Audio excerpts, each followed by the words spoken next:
Hey, did you know that most guitarists skip over one of the most important skills, developing a good ear?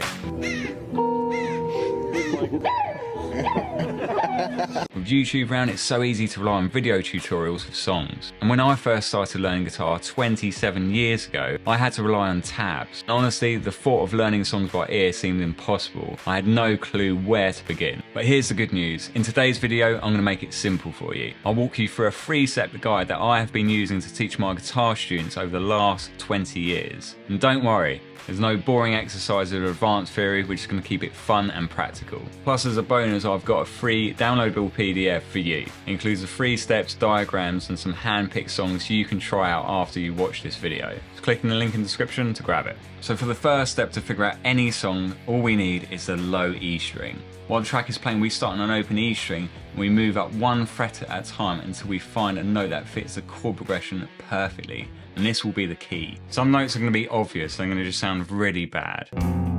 The ones that are a bit harder are ones that maybe are contained within the chord and are a bit harder to pick out. But what we're looking for is that note that just fits that whole progression. There should be some kind of pull towards it and some kind of resolution. And here's a little tip. Typically, the first chord gives you the key of the track. So let's put a piece of music on and let's figure out the key. No. No. That sounds good. First chord. Sounds okay, but not the one.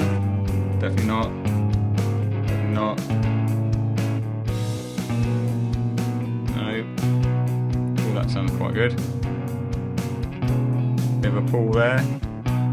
Ah, there we go. That's the key. Now we know the key is the 7th fret, which is note B. We need to know if it's major or minor. How do we do that? So for me, there's 2 options. The basic one is to play a B major chord followed by a B minor chord. Or option 2 is to play a B minor pentatonic scale followed by a B major pentatonic scale.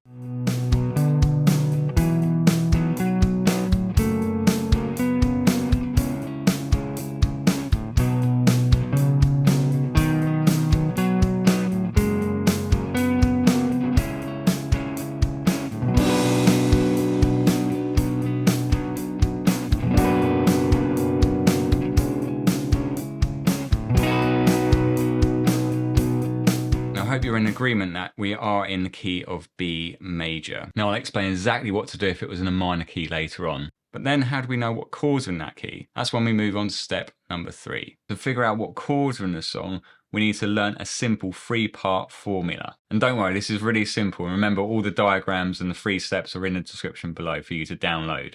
Part 1 is to learn a 6-note major scale.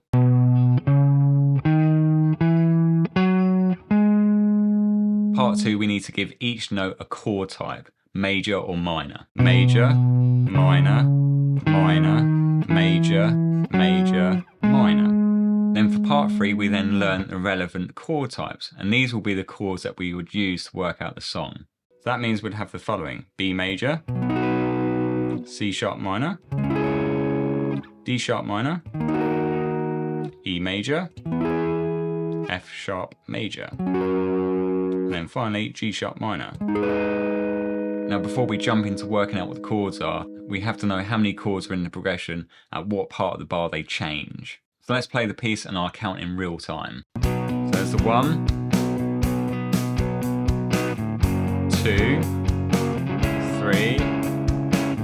Okay, then we're going back to that 1 again. 3 chords in that chord progression. We've already worked out one of them, which was B major, so we've only got 2 more to go. Now we've already identified the first chord is B major. To work out the second chord, we can start on B and then jump to each option to see which one sounds correct. So like this: B to C sharp minor, B to D sharp minor, B to E, B to F sharp, and then B to G sharp minor.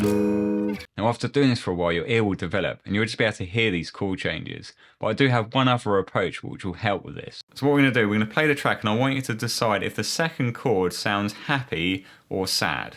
If it sounds sad, it could be a minor chord. If it sounds happy, it could be a major chord. It's really basic and that eliminates some options.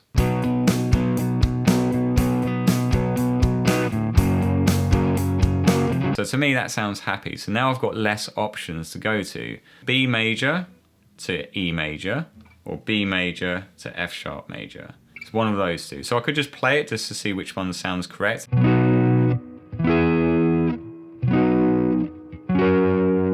I'm thinking it's the B to the F sharp, the 1 chord to the 5 chord. So let's play the track and see if I'm correct.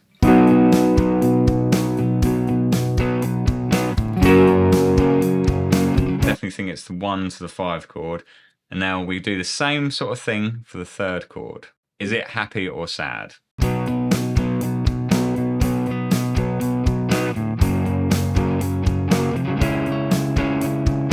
So I definitely think that's a sad sound, so I'm guessing minor. So as I think it's a minor chord, I've got 3 options. I could go from the 5 up to the 6th. Now I definitely don't think it's that even without playing it, because the 6th chord is higher. Now I think it's lower.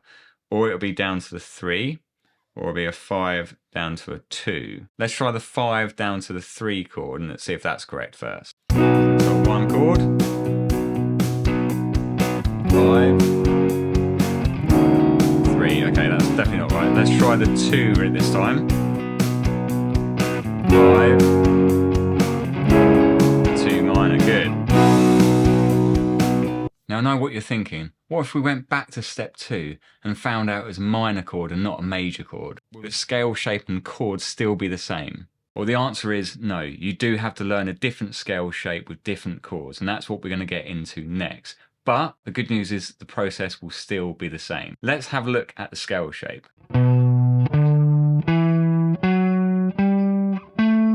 Part 2, we need to give each note a chord type, major or minor. Minor, major, minor, minor, major, major.